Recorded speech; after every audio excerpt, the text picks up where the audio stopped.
नमस्कार दोस्तों, बात करते हैं बिहार के आरा की। यहाँ पर 25 करोड़ की लूट हुई कुछ ही मिनटों में, यानी 9 मिनट में 8 लुटेरे, 25 करोड़ की लूट। इसकी पूरी इनसाइड स्टोरी आपको बताता हूँ। दरअसल इस मामले में अब पुलिस ने कई आरोपियों को गिरफ्तार कर लिया है। लूट का 75% से ज़्यादा माल बरामद हो गया, यानी ज्वेलरी बरामद हो गई है।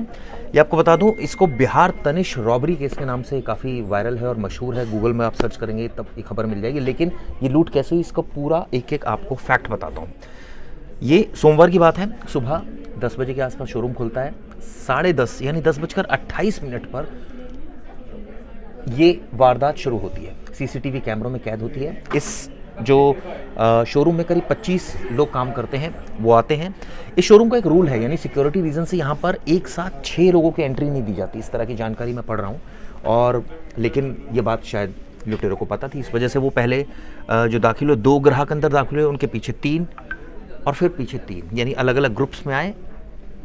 और कुल मिलाकर ये लोग वहाँ पहुँचते हैं और उसके बाद लूट की घटना को अंजाम देते हैं। और आप सोचिए, इसका जो फुटेज सामने आया, ऐसा लग रहा था कोई हिंदी फीचर फिल्म देख रहे हैं, क्योंकि जिस तरह से लुटेरे वहाँ पर लूट की वारदात को अंजाम दे रहे थे। उनके हाथ में हथियार थे, हर कोई डरा हुआ था। उन्होंने एक बैग में ज्वेलरी भरी और जब असेसमेंट बाद में किया गया तो 25 करोड़ की ज्वेलरी निकली। अभी तक कई सारे सीसीटीवी को खंगाला गया, आरोपियों को कुछ पकड़ा भी गया। इसके बाद एनकाउंटर हुआ, 2 आरोपियों को ढेर किया गया। लेकिन जो सबसे अहम बात इसमें निकल कर आई वो ये आई कि ये पूरा ताना बाना कैसे बुना गया था लूट का। इसके बारे में आपको जानकारी देता हूँ। दरअसल ये पूरा जो गैंग था, ये जैसे मैंने आपको शुरुआत में बताया कि 8 लोगों का ये गैंग था। और ये बेसिकली जब घुसे तो इन्होंने एक बैग के अंदर ही सारी ज्वेलरी रखना शुरू कर दिया। कुछ लोगों के पास हथियार थे। उन्होंने पूछा कि भाई कहाँ पर है, चाबियाँ किधर हैं केस की। वो चाबियाँ लेनी शुरू कर दी। उसके बाद ज्वेलरी भरनी शुरू कर दी। और ये भी हमने देखा कि इनको पता था कि सीसीटीवी भी है। इनको ये भी पता था कि पकड़े भी जा सकते हैं। लेकिन ये सीसीटीवी बंद करने के बजाय इन्होंने इस बात पर फोकस ज़्यादा किया कि पहले लूटपाट की जाए, और अपने चेहरे तक नहीं छिपाए। वो इसलिए नहीं छिपाए क्योंकि हो सकता है इनको ये अंदाज़ा हो कि उसका कोई फ़ायदा नहीं है चेहरे छिपाकर। क्योंकि इनका उद्देश्य था कि अगर हम एक रीच से बाहर निकल गए पुलिस की, तो पकड़ना बहुत ही पुलिस के लिए नामुमकिन हो जाएगा।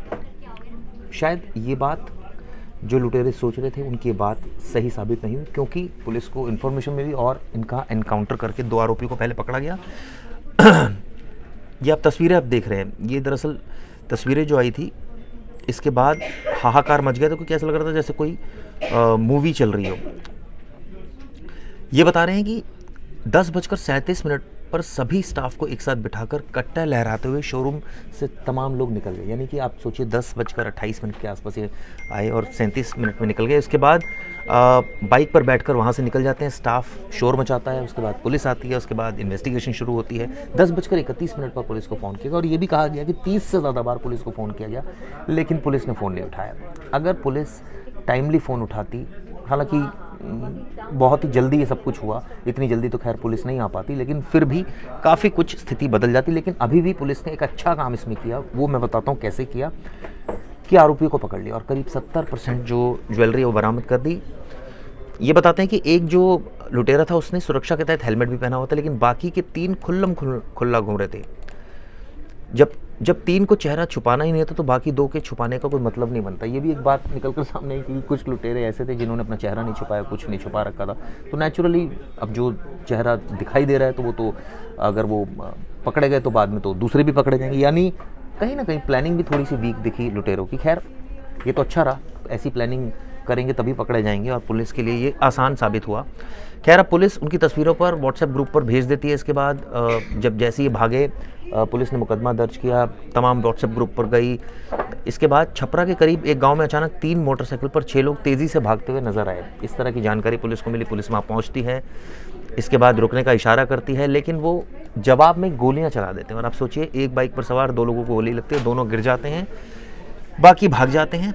और इसके बाद एक तरह से कहा जाए कि लूट की ये वारदात सुलझ गई, क्योंकि जब उनको पकड़ा गया, एक का नाम विशाल था, और उसके बाद जब आरोपी, उसके बारे में एक जानकारी पुलिस को मिल गई कि आरोपी कौन थे।